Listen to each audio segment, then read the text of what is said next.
ahora podemos respetar las leyes. El mundo no puede. ¿Sí me explico? Al mundo las leyes se les hace muy difíciles. A nosotros se nos hace mucho más lógico el no robar, el respetar, el no violar las normas. Vamos a leer, por favor, los invito a que veamos este versículo que les tengo ahí apartado en 1 de Timoteo 1, versículo 9. Tengamos en cuenta que la ley no se ha instituido para los justos, sino para los desobedientes y rebeldes, para los impíos y pecadores, para los irreverentes y profanos. Todo eso éramos, ¿verdad? Todo eso éramos. El Señor nos ha justificado y nos ha dicho, ustedes ahora se deben comportar como justos porque pueden, porque con el Espíritu de Dios pueden. El inconverso no puede. Entonces las leyes son hechas para que el mundo se mantenga en esa línea correcta, de moral, de respeto, de funcionamiento de la sociedad. Son reglas civiles. A nosotros se nos debe hacer mucho más lógico, ¿verdad? Los 10 mandamientos se nos deben hacer a nosotros como algo muy en orden, muy claro. No podemos discutir contra ellos. En las virtudes que hemos leído de los frutos del Espíritu, dice el Señor, contra esas cosas del Espíritu no hay ley, ¿verdad? ¿Lo recordamos? Contra todas esas cosas no hay ley. Quiere decir que la ley de Dios está cimentada en el orden y en todo lo que nace de su amor. Espero que vaya quedando más claro para nosotros. Sigo con el texto que escribí para ustedes en la hoja. Dice, el apóstol Pablo también nos aconseja ser rectos y vivir en obediencia a las autoridades civiles. Vamos a leer en Romanos 13, porque él hace una explicación. No nada más Pedro, sino también Pablo. Recuerden, son apóstoles de Dios, son enviados de Dios para su iglesia, para edificar, para el mundo, para ir a edificar su iglesia. Dice en Romanos 13, del 1 al 7. Todos deben someterse a las autoridades públicas, pues no hay autoridad que Dios no haya puesto. Así que las que existen fueron establecidas por Él. Por lo tanto, todo el que se opone a la autoridad se rebela contra lo que Dios ha instituido. Los que así proceden recibirán castigo, porque los gobernantes no están para infundir terror a los que hacen lo bueno, sino a los que hacen lo malo. Esa es la tarea, eso es oficialmente el propósito. ¿Quieres liberarte del miedo a la autoridad? Haz lo bueno y tendrás su aprobación, pues está al servicio de Dios para tu bien. Pero si haces lo malo, entonces debes de tener miedo. Quien hace lo malo debe tener miedo. No en vano lleva la espada, pues está al servicio de Dios para impartir justicia y castigar al malhechor.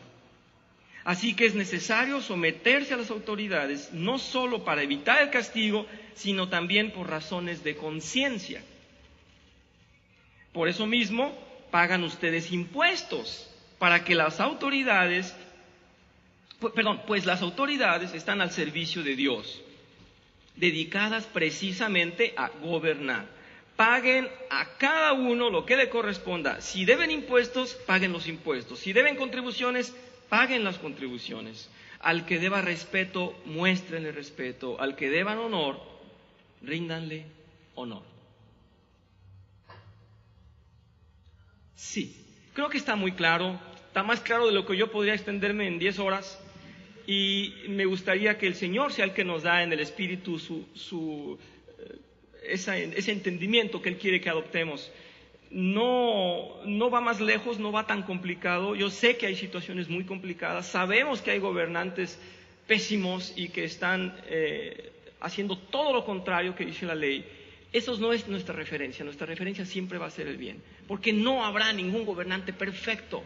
Como lo he dicho muchas veces, no habrá ningún pastor o predicador que sea modelo. No lo puede haber.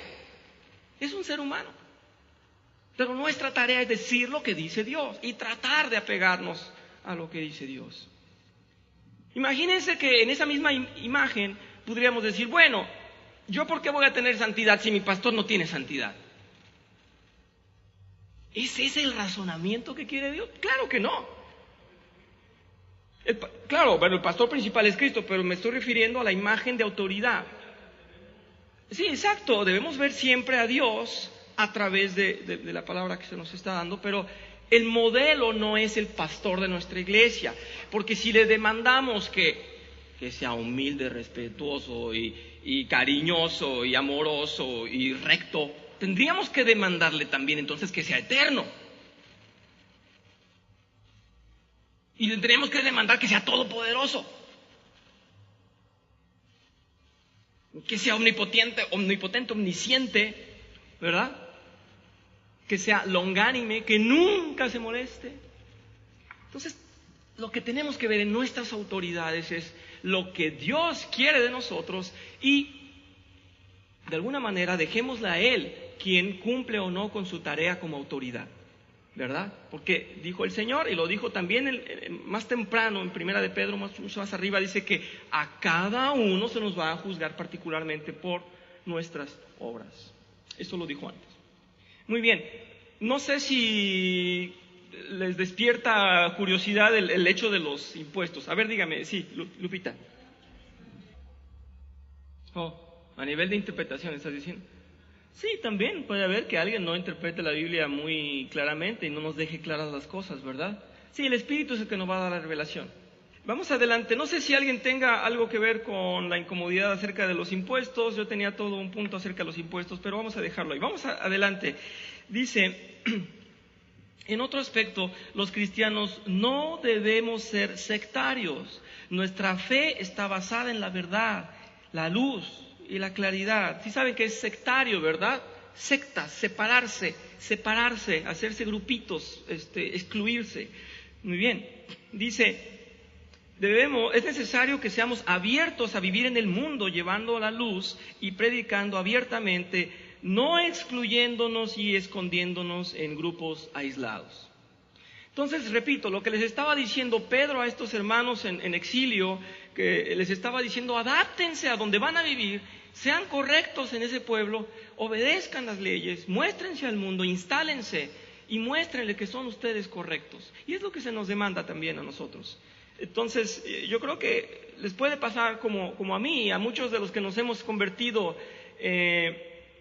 a una etapa adulta, pensamos que, bueno, ahora que estoy conociendo de Dios, comparas lo que dice Dios y comparas lo que dice la sociedad, las normas de Dios y las normas de la sociedad, y como que no son muy iguales, ¿verdad? Lo que permite Dios y lo que está permitiendo el mundo afuera, sí son una especie de contradicción. Entonces, ante eso nos confrontamos, yo creo, todos, en una conciencia de lo que es hacer bien o hacer mal. Pero definitivamente nos está diciendo, las autoridades las puse yo, el orden lo puse yo, respeta a tus autoridades. Es lo que dice Dios, de manera muy, muy general. Bien, vamos a leer entonces segunda de Pedro adelante, del 18 al 20, por favor. En el capítulo 2, del 18, permítanme. Primera de Pedro, capítulo 2, del 18 al 20. Primera de Pedro, capítulo 2, 18 al 20. Dice aquí, criados, sométanse con todo respeto a sus amos, no solo a los buenos y comprensivos, sino también a los insoportables.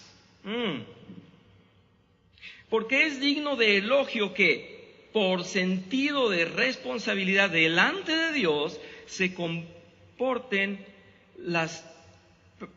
soporten aquí las penalidades, aún sufriendo injustamente. Pero ¿cómo pueden ustedes atribuirse mérito alguno si soportan que los maltraten por hacer mal?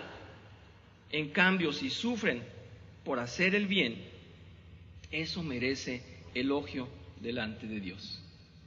Dice aquí que soportemos los malos tratos de una manera correcta y no que reaccionemos, ¿verdad? Vamos a leer lo que puse para ustedes. Dice, nos es demandada la sumisión y el ejemplo en todo momento, ante todo patrón o jefe, No debemos reaccionar de manera negativa ante ninguna situación, ya que esto no refleja dominio propio ni nos identifica como santos. La carne reacciona de acuerdo a las alteraciones del exterior, pero el espíritu se mantiene firme. Bien, puede surgir un nuevo debate y seguimos hablando de autoridades y de comportamiento. De ninguna manera nos está diciendo aquí Pedro que si estamos en un trabajo y nos tratan mal, debemos de estar permanentemente en ese trabajo hasta que nos muramos. Eso no dice. Que respetemos y que entendamos que si se nos castiga por hacer el bien, se está honrando a Dios, porque Dios nos demanda hacer el bien. Sería una vergüenza, dice aquí, o sería muy malo que se nos castigue por hacer el mal, pues entonces estaríamos haciendo mal, estaríamos en un error. Pero dice que soportemos los regaños aun cuando hagamos el bien. Bien, está diciendo que no reaccionemos de mal manera, que no desobedezcamos, es lo único que está diciendo. No está diciendo que estemos tampoco, como lo acabo de decir, en un empleo de manera martirizante, porque aquí me ha de querer Dios.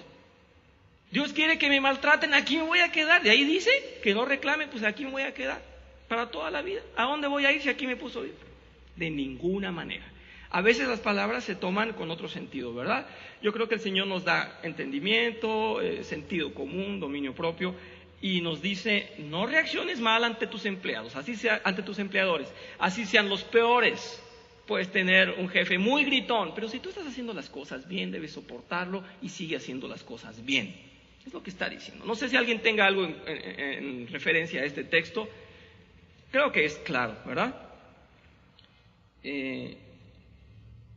No sé, tenía otras citas yo para extenderme más, pero creo que no es necesario. Vamos a cerrar con los versículos del 21 al 25.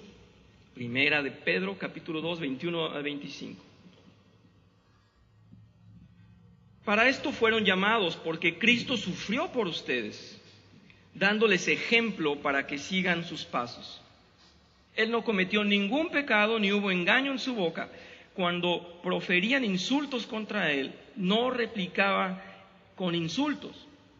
Cuando padecía, no amenazaba, sino que se entregaba a aquel que juzga con justicia. ¿Quién es quien juzga con justicia? Dios Padre, sí. Él mismo en su cuerpo llevó al madero nuestros pecados, para que muramos al pecado y vivamos para la justicia.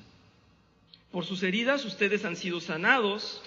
Antes eran ustedes como ovejas descarriadas, pero ahora han vuelto al pastor que cuida de sus vidas.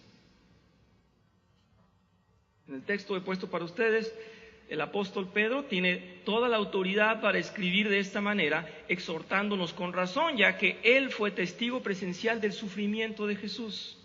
Él le vio en persona y conoció el carácter y fortaleza que Dios demanda de nosotros, expresado en su Hijo, a quien ha puesto como ejemplo. Entonces, Pedro nos estaba inventando que podemos soportar, que tenemos que soportar. Pedro lo vio en Jesús, ¿verdad? Jesús fue humilde en el juicio que se le hizo y fue humilde cuando fue llevado a la muerte y soportó sin reclamar y sin protestar y sin amenazar y sin devolver insulto por insulto. Y eso es lo que se nos invita. Si quieren ver en 2 de Corintios, quien quiera, si no, lo voy a leer solamente para ustedes. 2 de Corintios 5 dice en el versículo 21, al que no cometió pecado alguno, por nosotros Dios lo trató como pecador para que en él recibiéramos la justicia de Dios. No cometió pecado alguno. Y en otra cita, que es muy, muy recordada, pero es en Hebreos 4 también, no deben ir, se los voy a leer, dice, porque no tenemos un sumo sacerdote incapaz de compadecerse de nuestras debilidades, sino uno que ha sido tentado en todo de la misma manera que nosotros, aunque sin pecado. Sufrió las decepciones, las incomodidades, las frustraciones, los insultos que hemos sufrido, pero él se guardó sin responder del mismo modo y sin pecar. Claro que todos conocemos la parte en donde nuestro Señor fue tentado por Satanás, pero no solamente está hablando de esa tentación, que es un modelo magno, pero Él fue tentado en todas las veces que fue tratado mal, todas las veces que fue tal vez ignorado, despreciado, incluso por sus mismos discípulos, fue mal tratado, no fue comprendido y los pudo haber desesperado al punto de abandonarlos, ¿verdad? Era muy fácil. No me entienden, ya me cansé, ahí nos vemos. Y eso hacemos nosotros. Entonces fue tentado en todo y nos dice, así nosotros debemos de comportarnos, soportar. Y esa es sobre todo la invitación que se nos hace. Entonces, en toda esta parte hemos visto que se nos demanda pues que nuestra carne esté muy sometida, muy controlada, que la mantengamos muy fría, ¿verdad? Como dicen los americanos, muy cool. Hay que estar muy cool porque si no reaccionamos muy mal. Voy a cerrar, si alguien no tiene más comentarios, voy a cerrar con el texto que he puesto para ustedes. Sin duda que la sumisión que se nos demanda en estos pasajes representa mucho sufrimiento. Nuestro Dios lo sabe. Sin embargo, ese sufrimiento es justo y bueno para nuestra formación como creyentes y adoradores. Somos llamados a practicar la humildad como resultado de la gracia aplicada en nosotros. Y de esa manera honraremos a nuestro Padre, en quien tenemos asegurada nuestra herencia eterna, y será manifestada nuestra fe por Él. No sé si haya comentarios acerca de esto que es el dominio propio, la sumisión. Y pues puedo hacer examen la semana próxima, entonces, sí.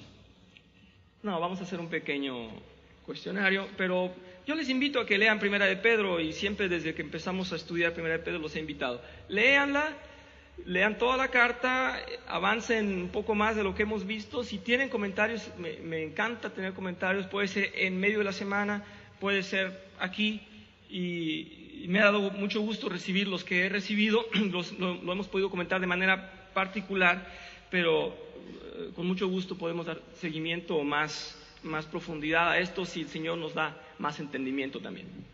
Vamos a cerrar entonces. Lupita, ¿alcanzaste así? Dime. De paciencia.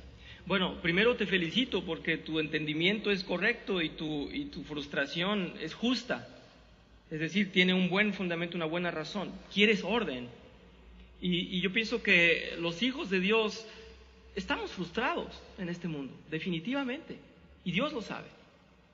El Señor sabe hasta cuándo, y el Señor ha puesto en nosotros de su Espíritu para que nos moleste la maldad, para que nos moleste la pereza, el desorden, el mal hacer de las autoridades. El Señor quiere que tengamos esa insatisfacción. Pero en esa insatisfacción, en esa frustración, debemos actuar primero en nosotros, en esforzarnos y llevar nuestra carne a someterla a ese orden de Dios. Y después ir a donde podamos ir para tratar de mejorarlo. Yo creo que en esas frustraciones, tantos han hecho asociaciones civiles y han hecho protestas y han hecho todo lo correcto que sea posible hacer. Y yo creo que sí tienes dominio propio, aunque tú sepas, y qué bueno que seas consciente, no todos tenemos el pleno dominio propio, estamos practicándolo. Pero, Lupita, si no has quemado patrullas o si no has roto el municipio, es porque tienes dominio propio. Algo hay de dominio en ti. Somos llevados a tener cada vez más y más y más dominio propio y una manera más correcta de cómo actuar ante las injusticias, ¿verdad? Entonces somos llamados a hacerlo de manera correcta. Y a todos nos falta dominio propio. Yo creo que la última virtud por la cual yo he sido puesto aquí sería por mi dominio propio. Entonces todos somos carentes de dominio propio, pero gracias al Señor podemos acrecentarlo cada día, ¿verdad? Cada día podemos acrecentarlo y someternos como nos demanda aquí. Yo espero definitivamente que sea el Espíritu el que nos guíe, que nos dé la fuerza, el entendimiento y la razón correcta en cada situación, porque podríamos citar miles de ejemplos, y aquí me someto o respondo, y aquí qué hago, pero yo creo que el Señor nos va a guiar. Si estamos en comunión con Él, en oración y aprendiendo de su palabra, veremos que Él nos va a guiar. Definitivamente yo creo que no hay pierde en esto, y contra esto no hay ley, yo creo, ¿verdad? Es lo que dice el Señor. Vamos pues entonces a cerrar en oración.